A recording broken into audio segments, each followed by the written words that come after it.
Okay, welcome back to episode 13 of the Awaken podcast. I'm Daniel. And I'm Joe. And we are your hosts. Today we're joined by Andrew Lai. He's a photographer, urban explorer, and has currently graduated from the University of Washington. Welcome to the podcast, Andrew. Thanks, guys. How you doing, man? Doing okay. Just spending time at home. I guess slowly as things are starting to open up, I've been slowly hanging out with some more friends, seeing people, giving people calls when I have to. Yeah. Yeah. You're when you're talking about home, you're talking about are you talking about like home, or are you talking about back in like Seattle? I guess I split my time home back on the east side with my parents, but also I have an apartment in Seattle. I actually spend most of my time here. I think it's nice kind of to drop back and forth just to have time with family, but also have time spending by myself too. I feel like I'm a little bit more productive too. Yeah, and for you, has been hanging out with people now, has there been like a change of vibes or anything like that just because of like this whole quarantine thing, or has things been just relatively normal? I think definitely people are a lot more conscious of kind of like just bigger groups, what they do, kind of the interactions I think they're doing with other people. But I think it's also been like a pretty cool time because I think it's a chance to really be intentional with people, just because I think everyone kind of has an excuse of like, if you don't want to hang out, or like, I don't know, there's a lot of excuses that you can say if you don't want to spend time with someone. And also I think in a time in which you don't see people on a normal basis, whether it be school or work or hang out with people in fellowships or different outings and groups, it's a cool way to kind of like show that you are still thinking about people, that you still care about people, and like you still want to be a part of their lives. So I think in that sense, I think just like calling people kind of out of the blue or calling people or setting up calls has been a little bit more normalized. Yeah, especially with Zoom and all of that. Like, I don't know, for me, I feel like Zoom is just a little weird. Like, this is not as weird, but like when someone's like, hey, you want to just get on Zoom and talk? Like, I don't know. I feel like Zoom's like one of those like professional like services, and you use it for like coworkers.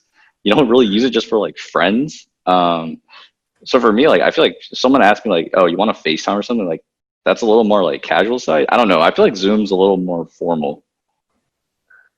Yeah, I think actually I still use the terminology like Skype, even though like no one uses Skype anymore. I know people use Discord. Actually, I feel like connection on Discord is also sometimes a little bit better. I don't play games anymore, but people use that, or like Facebook call and a lot of other things. But yeah, Zoom does kind of feel like a meeting, or you're in class or something else. Yeah, and I mean, me and Joe know you, but for people that may not know you as well, or may have just met you, like during your time in college, like I would say you weren't really affiliated with like a specific college ministry. Like, would you say that as well?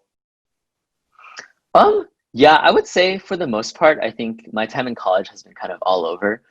I am a huge proponent of, I think, this idea of like like kind of never growing up, or like kind of I think the mindset that I always tell people is like, oh yeah, I'm a freshman, like freshman forever.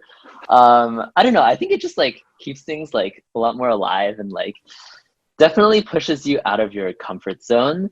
In a lot of times, I think a lot of people, as they get older, they become jaded, or as they become upperclassmen, they kind of be like, oh, I'm too old for this, I'm too old to go to dog days, I'm too old to like deal with those things. I think they get very comfortable with their communities and the groups of people that they're spending time with, and they kind of stop meeting anyone new. But I don't know, I think one of the things that about me is that I really love people. I love spending time with people. I think relationships are definitely really high up in terms of just priorities. And so I think it's kind of led to me bouncing around a whole bunch. I think kind of figuring out a lot of things too. I think just kind of where I saw myself, and I think what is the best way in which I could serve other people, help other people, I think befriend other people. So it's kind of like led me all over. A lot of groups, a lot of campus, a lot of RSS, a lot of fellowships too. That being said, like I know, like as a freshman coming in, like a lot of like a common piece of advice they give is like, oh, you should just like commit to like one or two groups. And I know it's like not shared by everyone, because I know like a few friends. If you don't know, like Ryan in ACF, Remember, like Uh-huh. he told me like a large part of him like not really like going to like not committing to one is because someone told him that he couldn't do it, so he like decided to prove Yeah. them wrong. Um, like what do you have to say to like that advice? And if there's like something you discovered while like I guess going to all these fellowships, is there like anything you would Yeah. like to share? I think I actually really value commitment a lot. I think saying no to certain things also means saying yes to others. Um, I think like for example, I think one thing that I have really like stuck through with and I think really made commitments to is church.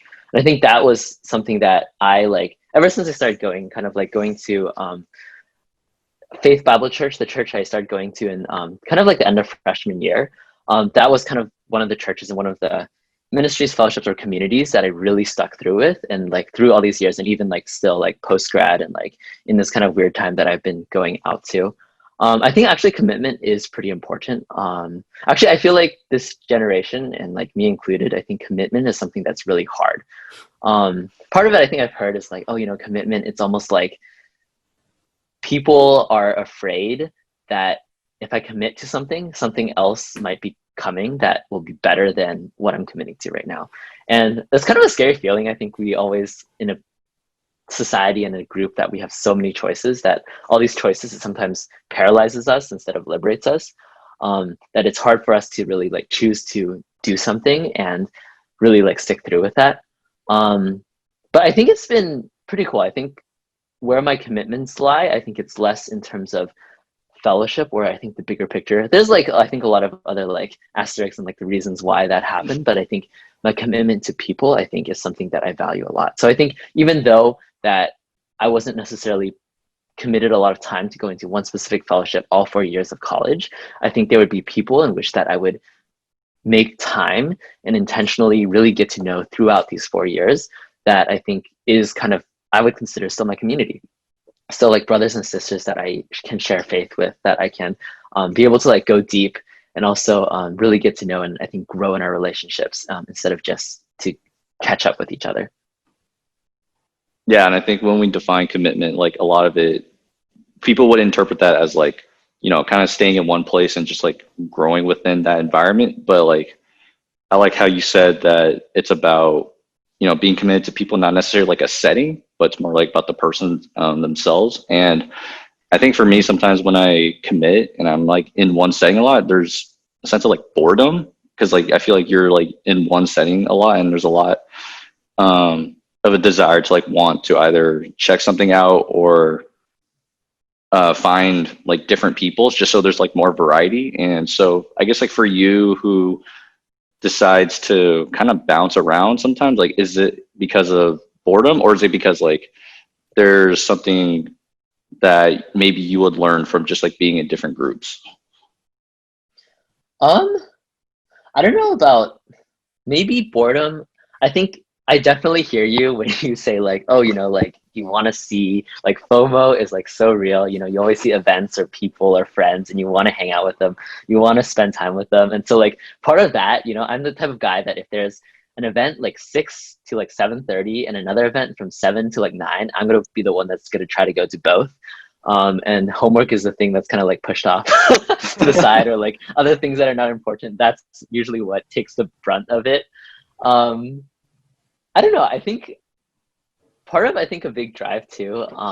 If you're familiar with the musical Hamilton, I think Hamilton is actually someone that I characterize myself. I think I see a lot of similarities between like me and him. I think I'm not really easily satisfied, which I think is also, yeah, I think can be a weakness and a strength. But I think a weakness in the sense of like, oh, I think when I'm like bouncing around to all those different places, I always want the next thing. I always want to meet more people. I will always want to be talking with more people. I always want to be spending more time with people, learning more and growing. And I think that's kind of really been like the big reason in which I think I've bounced around a lot and tried to like get everything at the same time. Yeah, but I think learned a lot of lessons. I don't think I did. That was necessarily the best way to go through college. I think my junior year, I think took a year off school actually, and really that was kind of like the part in which I had to reassess kind of like what was it, why was I doing the things that I was doing. I think it was a chance in which I really learned about rest. I really learned about, I think, really just slowing down my life. I think really taking a real Sabbath, and really just slowing things down and making priorities for myself. Yeah, because like taking a gap year, for people that know, Andrew took a gap year to go to Japan and basically explore his faith and just like learn more about kind of the Christian culture there in Japan. And I was wondering, we asked Candace this before, and I wanted to ask you as well. So for you that did go to Japan for like a year, how would you compare and contrast the Christian culture in the United States and Japan? I think it's definitely different. I think I also kind of put the disclaimer out there that I only spent 3 months in Japan. I mean, other than like shorter trips. So I think my exposure to it is, I think, a pretty small part of like the bigger picture. But when I went, I actually went with a mission organization called Send International.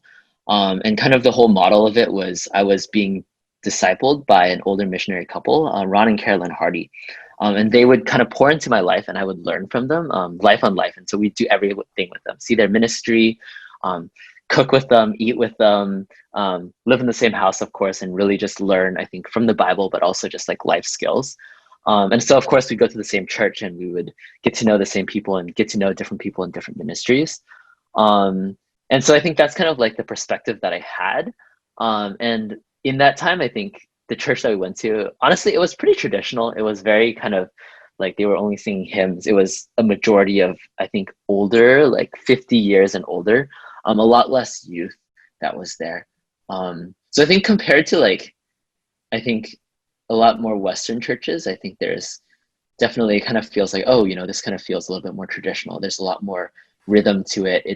You don't really see a lot of the contemporary songs. It's all hymns and all those different things.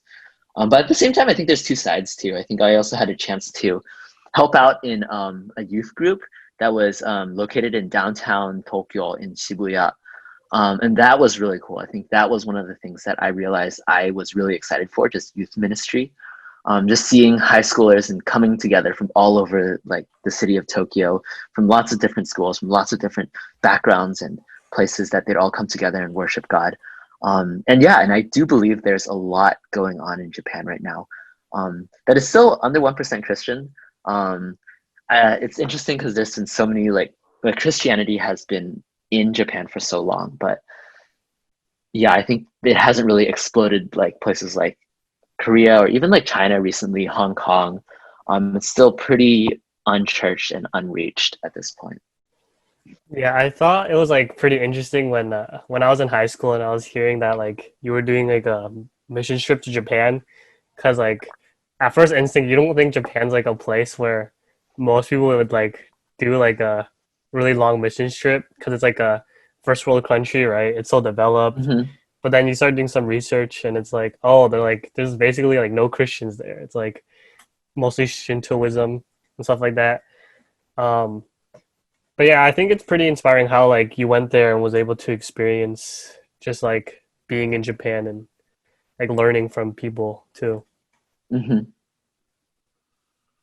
Yeah, and I also heard, I guess like when I first, when Candace was talking about this, she said a lot of it was in Japan, like even though there's under like 1% of Christians there, that she could tell like each person that was a Christian there was like really passionate, and you could tell, like you could just see it. Whereas in America, like it's kind of in our society to like just kind of go to church, and it's kind of like, well, my parents told me to go to church today, so I'm just going to go. But then like when you observe like the nature there, you can see that some people are like just checked out, or some people, you can tell like people are there more out of obligation than out of like the desire to go. Like, do you see anything resemblances like that? I think I did. So actually, the area that I was around and kind of living in was around Higashikurume. So it was pretty heavily churched in the sense of there's a lot of missionary kids, a lot of MKs, a lot of PKs, so pastors' kids and missionary kids that would go to a school called CAJ, is Christian Academy in Japan. So kind of like coming from that context, there's I think in almost every country, I think there are some people in which kind of grew up in the church and kind of are going through the motions, you can kind of say like lukewarm. I think I didn't really have a chance to. I mean, 3 months is not a ton of time. It's hard to make like a character call on specific people. But yeah, I think that's also something that I think did come up. I think you do see kind of individuals that are really passionate and they really love like Christ and they're willing to give up their lives for the nation of Japan. But I think also on the other side too, I think there are some people that are still going to things through the motions. A lot of them because their parents are pastors or their mom is a missionary that they're here in Japan, and that's the only reason that they go to church and go to all those different things. Yeah, it's definitely I think Japan is a hard place to be. I think spirituality I think is just something that's not super touched on a ton. I think even like with when it comes to Shintoism, a lot of it is it's tradition, right? I think a lot of people see Shintoism less of a religion, but more of kind of cultural lifestyle. And then, oh, we go to the shrines, not because we actually believe in this thing, but because, oh, this is what we always do. And we go present our babies here, like at this time, we go wash our hands at this time, we ring the bell, donate money, not necessarily because we believe in these like spirits, but because it's been so ingrained into culture and society. Yeah, and I've heard that like Japan's like a really, and like when you talk about Shintoism, it's like I feel like a lot of people don't necessarily like, yeah, like you said, like don't necessarily like believe in that like religious wise, but it's like I've heard that it's a lot of like atheism. It's more like atheism where it's like no one really believes in anything and no one feels like hatred. Like it's more like just an indifference towards like religion in general. And so and then so like when people say like you can tell that Christians in Japan are like really passionate, like I feel like that would just make a lot of sense because for those people that like discovered that, it's probably not necessarily from a familial aspect per se, but it's more like, oh, I discovered this on my own. And I think like for people like us, religion was kind of just ingrained because of our like family, but then like you sometimes you hear like a lot of college students who start saying like, oh, I once I started to explore like what religion really was or like Christianity was specifically, then they start realizing like why this is like a lifestyle for them. Yeah. Yeah, no, I think that's something that is definitely pretty interesting. I think I totally agree with that idea that I think like spirituality or just going to churches, it's not something that is a norm over in Japan. I think definitely things like education, things like job and money and sex and a lot of other things. I think that's kind of seen as like, oh, this is what it means to live. This is the purpose of life. And I don't know. I think there's just a little bit less notion of that in about churches and like, oh, this is the reason for why things are. Yeah. I guess like with that, yeah, go ahead. No, you can go ahead. No, go ahead. Like I know there's a lot of like cultural differences that like affect like spirituality in Japan. Like I know like work culture there is really big, and how like everything there is more formal. Is there any like major differences or like culture shock you kind of realize like after spending so much time in like American like culture, especially in like churches and stuff that like you've noticed when you came to Japan that like really stood out to you? So I think with Japan, this wasn't my first time going. I've been multiple times before, and I think because I kind of, I don't know about growing up studying Japanese, but I started studying Japanese in 8th grade. That's when I started, and kind of like Japanese culture, kind of like going to Japan for various either study abroads or like trips there. I've been pretty accustomed to the culture. So I think although nothing was a huge culture shock in terms of wow, this is so different, I think one of the biggest things that I think I noticed was I think after like the first 2 or 3 weeks that you spend there, I think kind of like the initial like hype of everything like kind of dies down. You realize, oh hey, I'm here in Japan. Like it's no longer a huge deal to be eating ramen like at 2 a.m. at night or like going out and like, oh, see anime everywhere and people actually talking Japanese with no subtitles. Like that's kind of memes a little bit. But I think something I noticed is that I think also a lot of things that you don't notice and you don't see about society really start to come up. I think in places like America, I think, for example, like homelessness, that's something you see kind of like the first couple of days. Like anyone that comes to America walks through like Seattle, for example, New York, at least at any of the big cities, they see homelessness as a huge problem. I think a lot of things in Japan, it's a lot more like kind of hush hush. You don't really see everything until you really spend time there, and not just spend time there, but really get to know the people and get to know the language. Um, and I think like things that surprised me, I think, was I think even like maybe like a month in, was in I witnessed kind of like the first time at like a train stop because of a suicide. And I didn't even know what the reason was because it wasn't in English. It was all in Japanese. And like, if you're a tourist there, you probably wouldn't have even known exactly why the train stops. Um, but I think things like that, I think if you're familiar with kind of like some of the statistics in Japan, but there's actually a really high suicide rate, especially in the youth. Prostitution and kind of like the whole red light district in Japan is something that usually people don't really hear a lot about. Kind of hear what media kind of talks about. Anime is a really big trend, Japanese food, like matcha and like ph- photography spots in Japan. That's kind of like the things that you see. But I think because I understand the language and the culture, and I think as I slowly start to spend a lot more time there, I think I also realize, I think a lot of the issues that I think not just Japan, right, but I think a lot of other countries also deal with, and a lot of things that are kind of like under the covers that I think you really have to understand the culture of Japan before you really start seeing those things. And even I think even leading back to like, oh, why Japan? Why did I choose Japan to go to Japan? Why did I spend so much time investing in kind of like Japan? Is because of one of these things that really broke my heart of seeing all these things happen. And wow, there is so much brokenness and there is so much hurt, and there is, I think for me, like really seeing a lack of hope. That here in like America, like you kind of most people, I would say like maybe 90 to 95% of people, whether they believe it or not, have heard of Jesus. They've heard of churches. They've heard of kind of like the gospel to a certain degree. Some more than others, of course. And some of them have accepted Jesus, and some of them are Christian, but a good majority of them aren't.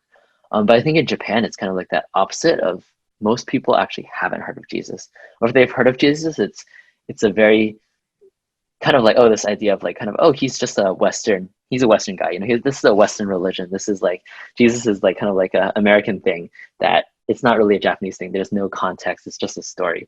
And I think that idea of just like, oh, they don't really understand that Jesus is someone that's seen as really God, and not just one of the gods of kind of Shintoism of just like many many gods, but he is the one and only true God. And yeah, I think just that idea of hope is something that is hard to find in Japan. And I think that's one of the things that I think really I noticed, I think, during my 3 months there. And that's something I think that really stuck out to me. Okay, then I guess like I want to kind of go on that point because why do you think um, Japan's like people in Japan, like why do you think that their depiction of Jesus is like so different from like what Americans know him as? Is there like some history back to that, or is it just something else? Like where's the difference in that? Um, Actually, I don't know if I'm the best person to ask for this. I think there's a lot of reasons that I can think of that might be why this is the case. But I think it's a really big question. I think a lot of people have been asking. I think just like the whole spiritual state, yeah, I think a spiritual state of a country, I think is really hard to kind of overgeneralize, or it's really easy to overgeneralize. Um, I think part of it, I think, is to do with history. I think kind of the way that in the 1800s with Matthew Perry, kind of like gunboat diplomacy. This kind of gets more into the weeds of kind of the history of everything that happened, but kind of Christianity was very forced upon Japan. And kind of, oh, missionaries would come and basically similar, I think, to the Crusades of like, oh, you have to believe this, otherwise, like, you're gonna die. That might have contributed to kind of like, I think maybe the animosity of things that are going on right now in Japan. Oh, there was this one movie. There's this one movie about Japanese missionaries. I'm blanking on the name right now. About persecution. Shoot. I don't know. If it comes back to me, then I will mention it. But there have been a lot of stories of why that's the case in Japan.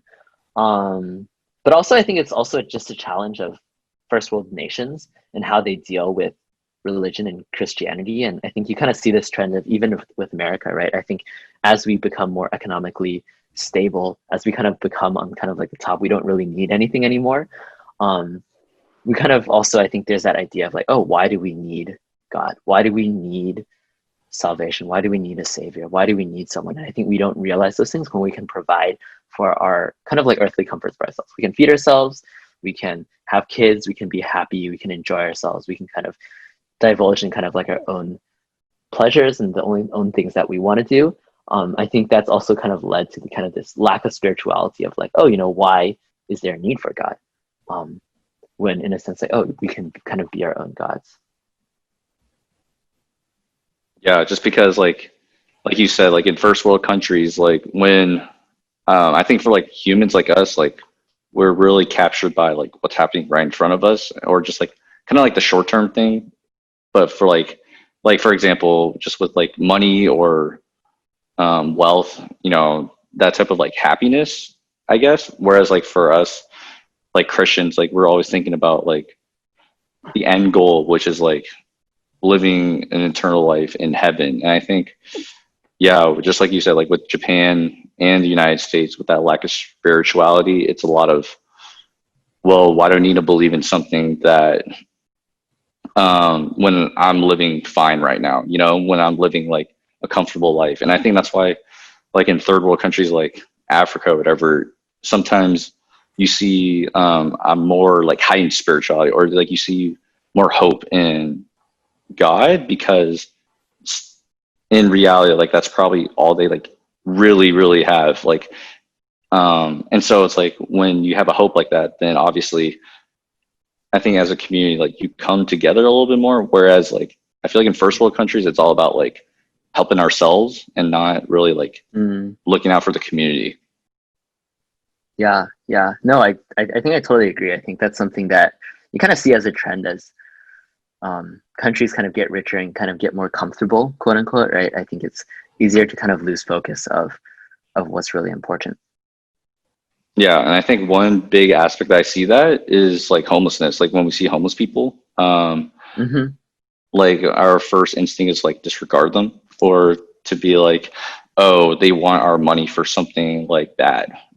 When in reality, I mean, I'm not disregarding that. Like I feel like that's a valid concern, but at the same time, it's like not necessarily like everyone is looking for that.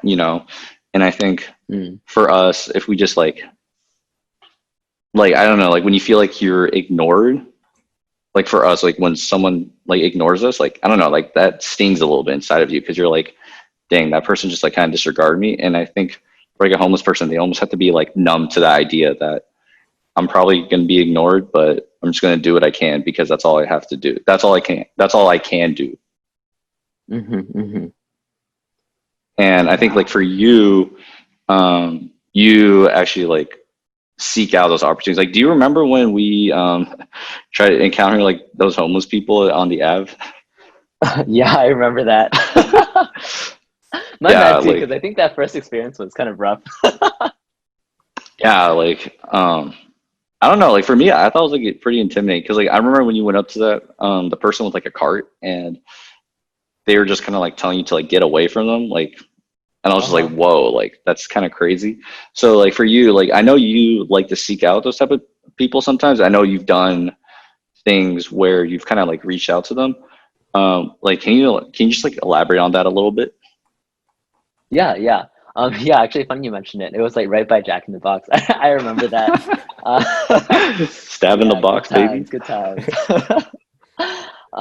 But yeah, so actually it was pretty cool. I think homelessness and I think like homeless outreach, it wasn't actually something that I put too much thought into until really I think my sophomore year of college. It was actually pretty cool. But I worked at Nissan Pastry actually, kind of like just part time. And then at the end of the day, they would have a whole bunch of like pastries. And then so I would always like eat them because I love free food. That's like a great thing. But then after you work there and you work enough closing shifts, it's just like way too much food that it's like, oh, I just can't eat all of this food.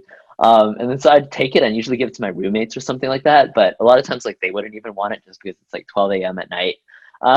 But so I think I kind of like took that idea of kind of like, oh, like who else could use this? So on my way, kind of like walking back from work all the way back home, it was about like maybe a 7-minute walk up the Ave. I kind of used that opportunity to kind of like pass out food to kind of like whoever really needed it.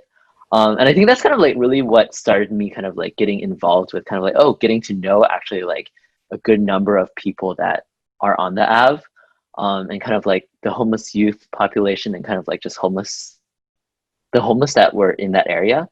And up till I think junior year, I think was one of the really big times in which I actually had a chance to intern with a group called Street Youth Ministries. They're partnered with a church in University District area, but I basically was an intern and I worked with kind of like the homeless services around the area. And I think that was like kind of my real first time in which I really got to know like really everything that's going on. So I think getting connected with all of the services that like honestly I had no idea, like Roots Homeless Shelter, the food bank, up on I think like 50th, 52nd, and also I think a lot of the different services that in the library, for example, Street Youth Ministries, Teen Feed, a lot of these services that were open and basically would help youth and kind of underprivileged people kind of get back on their feet.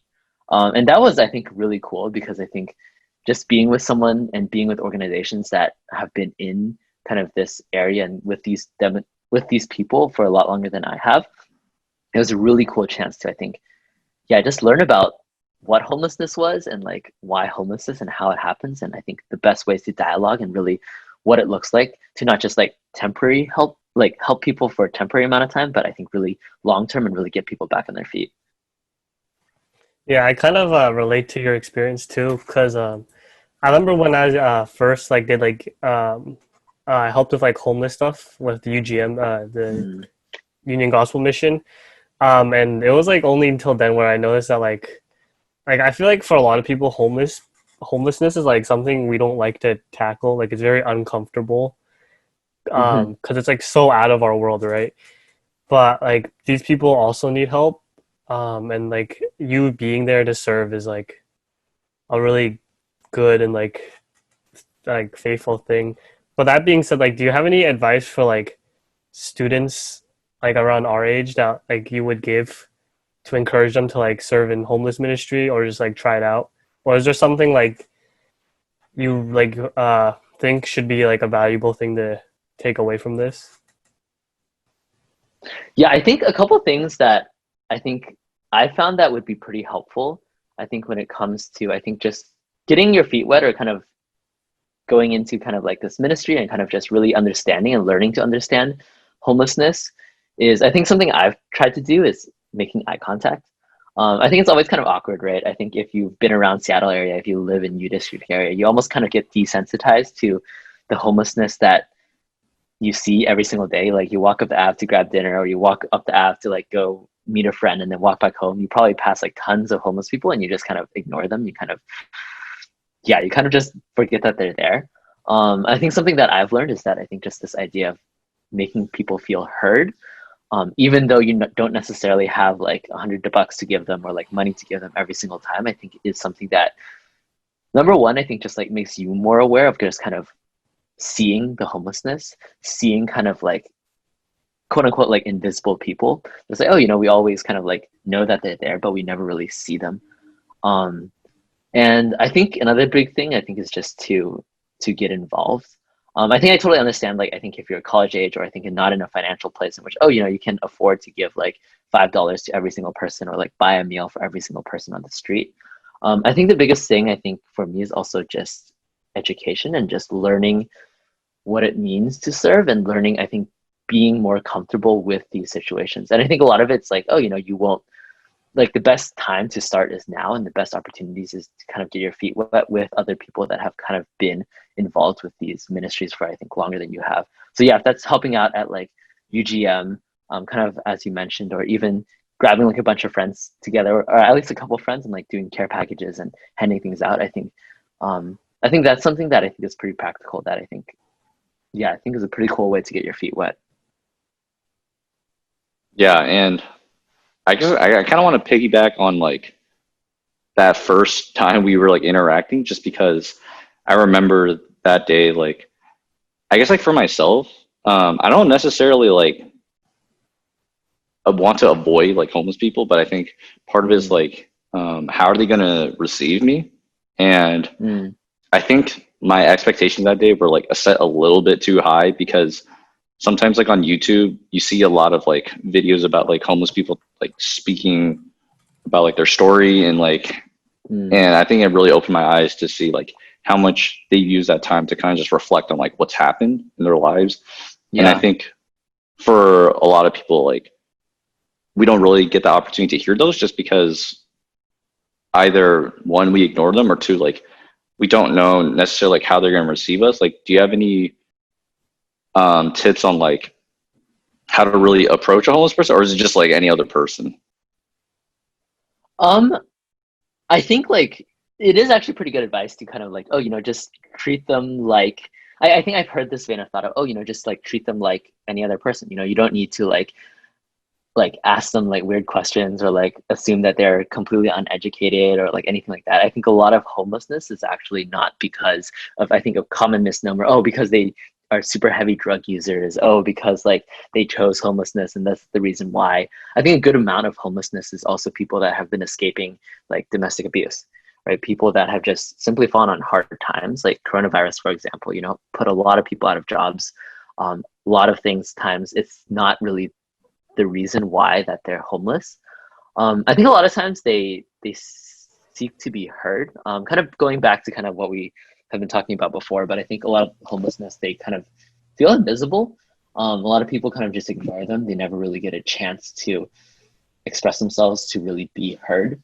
But I think at the same time, I think when we're talking with them, I think of course like treating them like people, treating them like people of dignity, and really treating them like that, so it's like, I think sometimes it's weird to like, it's weird to like shake their hands, is it weird to like do those things? And I think that's kind of like up to you and kind of like how comfortable you feel about it. And I'm not saying like, just do whatever, even though it's an unsafe position. It's hard to generalize everything. Definitely like use common sense, go in at least like another person if that's something that you're really afraid of, and kind of make sure that they're in a good place and they're not on something at that point. But I think something that I think has helped me a lot too, I think, is that arming my own expectations with,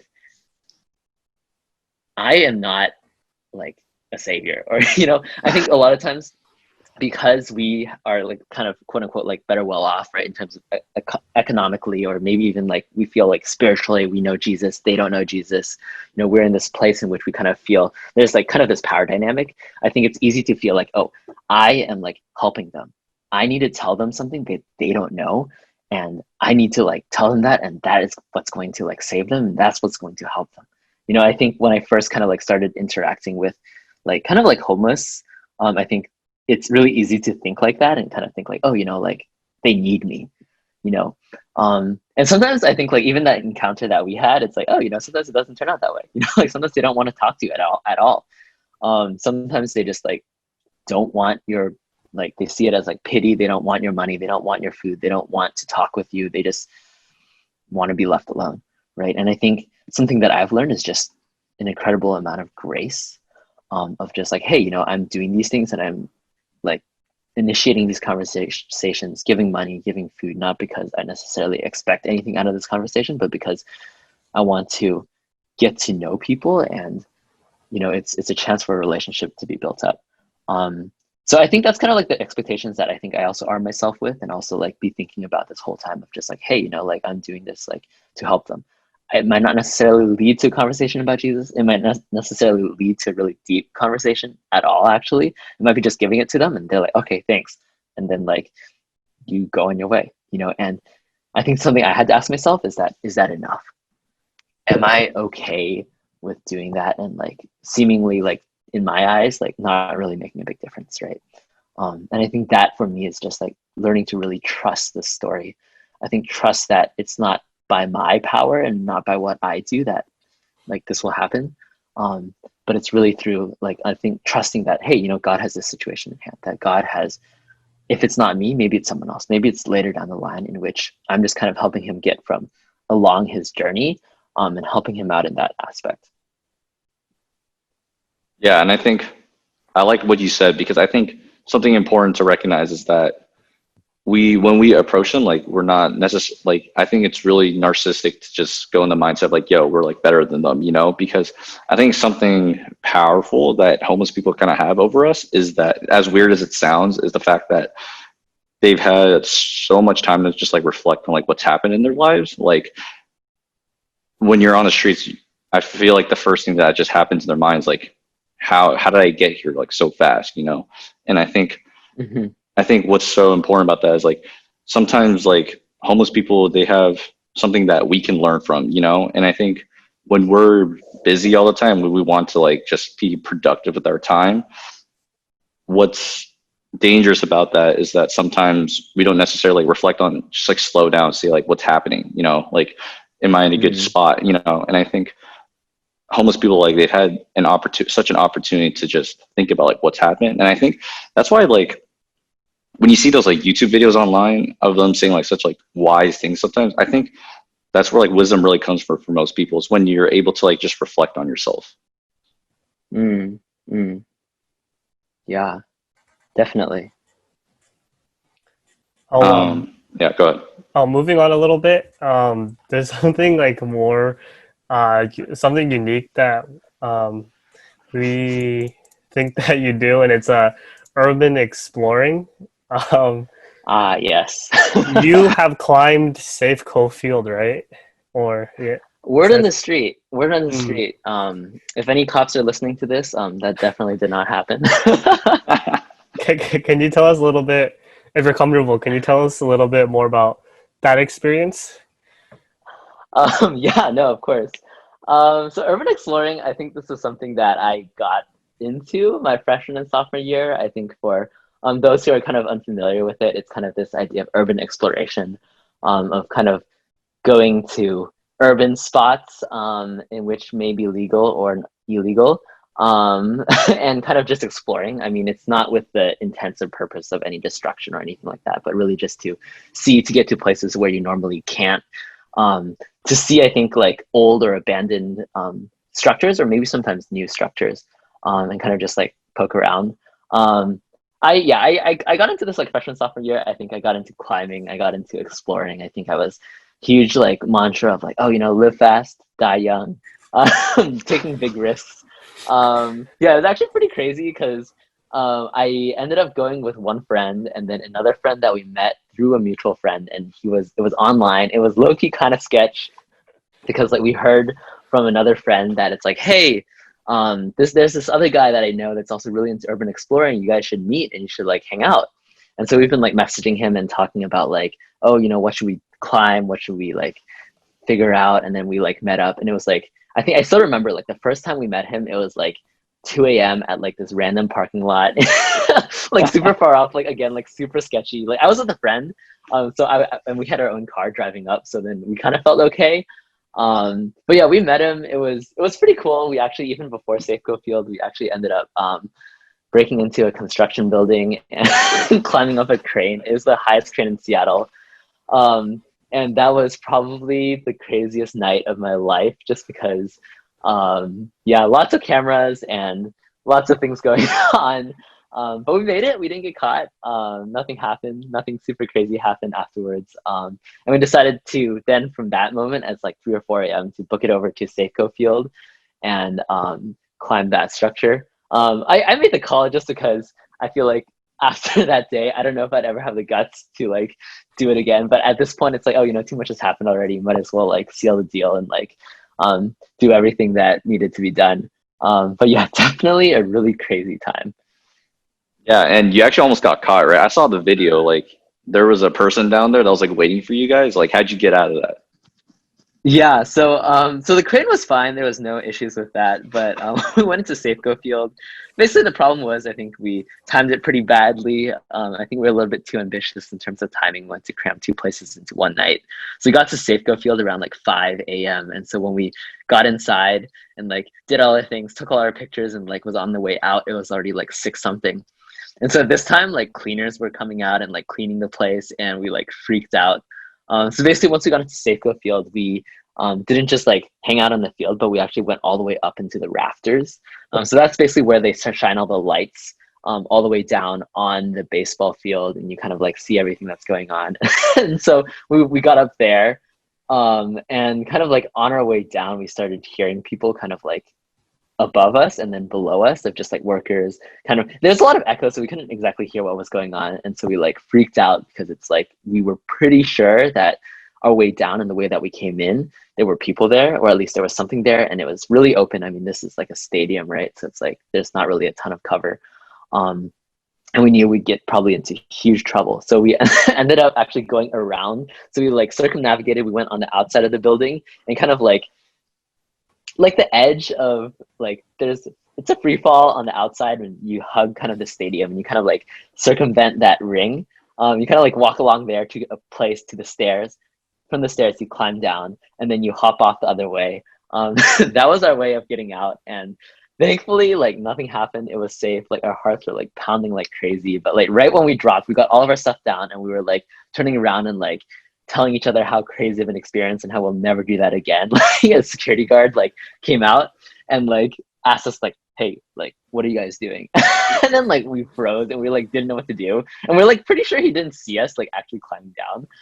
So we made some like excuse up about like, we're here for like photography, because we did have cameras, we had like video cameras and all those things, and we're like, we're using this to optimize, you know, the soft lighting and like early morning light.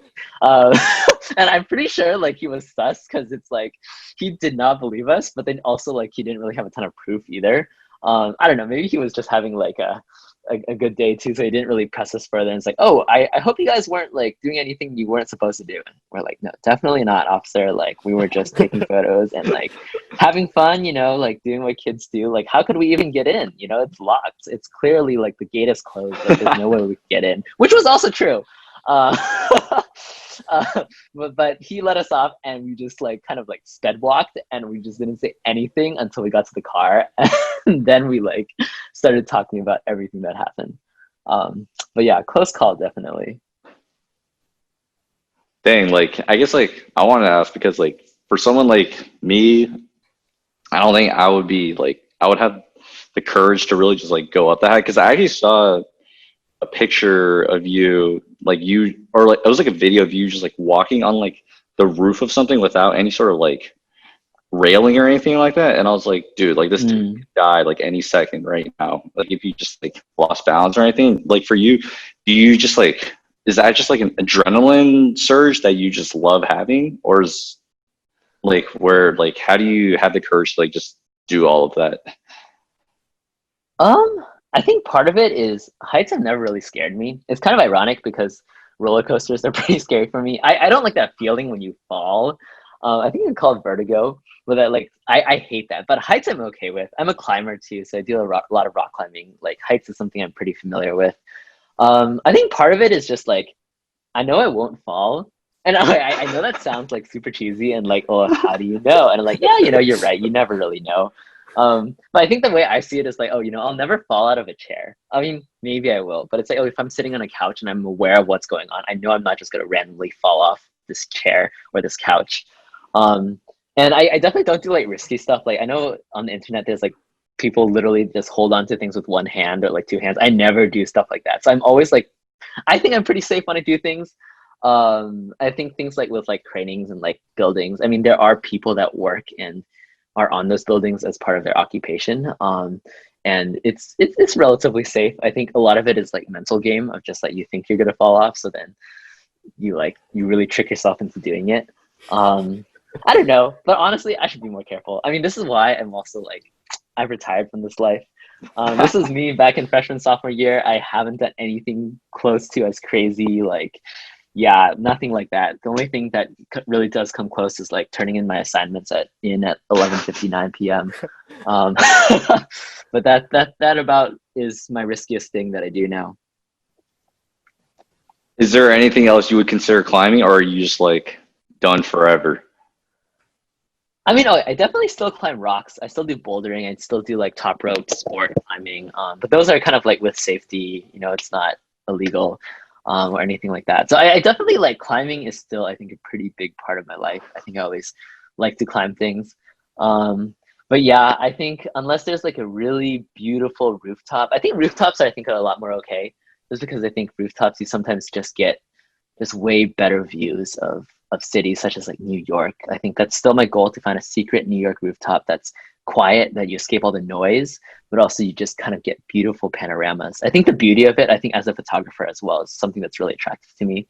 But it's definitely, I think, just risks, and the cost of those risks is, to me right now, it's just really not worth it anymore. Once you've climbed, I think a couple things, I think, yeah, it's you get diminishing returns. Yep, you heard it from him. Thank you so much for coming on, man. Of course. All right, man.